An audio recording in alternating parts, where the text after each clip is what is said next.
مسیح خداوند کی سلامتی آپ کے ساتھ ہو۔ Good morning. آج 22 مارچ 2022 ہے۔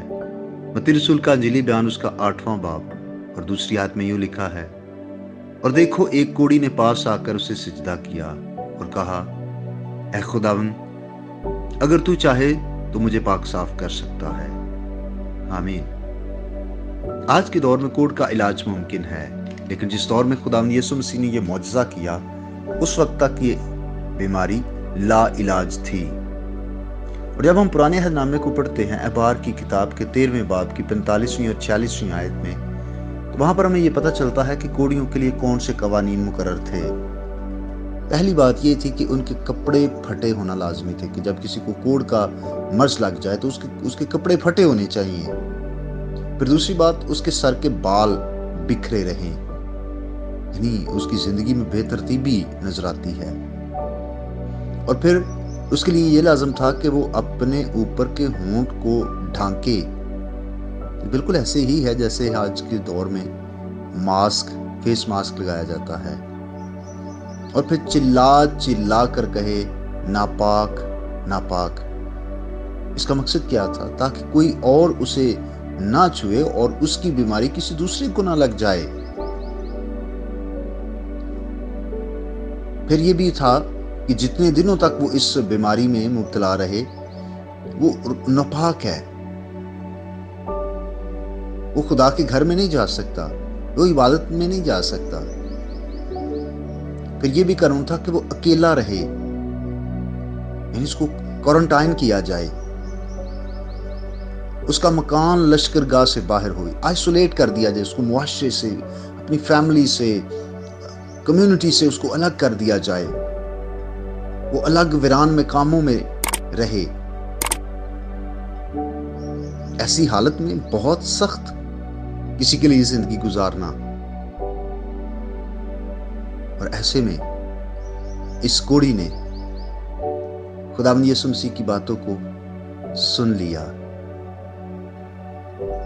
اور یسوع کے پاس آ گیا۔ حالانکہ ان کو منع کیا گیا تھا اور ان کو اجازت نہیں تھی کہ یہ آدمیوں کے پاس آئیں، لیکن اس نے شفا پانے کے لیے یہ بڑا کام کیا کہ وہ یسوع کے پاس آیا۔ اور دوسرا کام جو اس نے کیا، آ کر اس کو سجدہ کیا، گویا اسے اپنا خدا مان لیا، اسے اپنا مالک اور خداوند مان لیا۔ اور اس کے بعد اس نے کہا، درخواست کی، ریکویسٹ کی، اور اس کی دعا کیا تھی، خداوند اگر تو چاہے۔ اس کا مطلب یہ ہے کہ وہ اس بات کا اقرار کر رہا ہے کہ کوئی انسان میری مدد نہیں کر سکتا، میری بیماری لا علاج ہے، میرا شفا پانا امپوسیبل ہے، لیکن اگر تو چاہے تو یہ امپوسیبل کام پوسیبل ہو سکتا ہے۔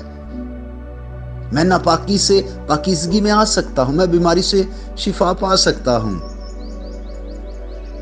اور خداوند یسوع مسیح نے اس کو شفا بخشی۔ عزیز بھائی اور بہنوں، ضرور ہے کہ ہم مسیح کے پاس آئیں، ہماری حالت جیسی ہی کیوں نہ ہو۔ ہمیں مسیح کے پاس آنا، اسے اپنا خداوند ماننا اور اس کے سامنے اپنے منہ کو کھولنا ہے۔ مزید اس کے بارے میں ہم کل سیکھیں گے۔ خدا آپ کو برکت دے۔ آئیے ہم دعا کریں۔ پیارے آسمانی باپ، ہم تیرے بیٹے یسوع کے نام سے تیرا شکریہ ادا کرتے ہیں کہ تو لا علاج بیماریوں کا بھی علاج کرنے کی قدرت رکھتا تھا، اور آج بھی تجھ میں یہی قدرت پائی جاتی ہے۔ اے قدوس خدا، دعا ہے آج کا دن ہم تیری مرضی کے مطابق بسر کریں، گناہ بدی سے ہماری حفاظت کر، ہر بات میں ہم تیری مرضی کو پورا کریں، تیری قدرت ظاہر ہو، تیرا جلال ظاہر ہو، ہمیں فرما برداری کا روح بخش دے۔ بالخصوص تمام بھائی بہنوں کے لیے جو اس پیغام کو سن رہے ہیں، برکت کی دعا مانگتا ہوں۔ جو فارورڈ کرتے ہیں خدا ان کو بھی برکت دے۔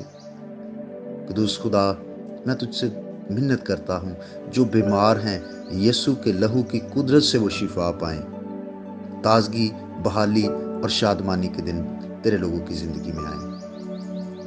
کثرت کی برکت اپنے لوگوں کو عطا کر۔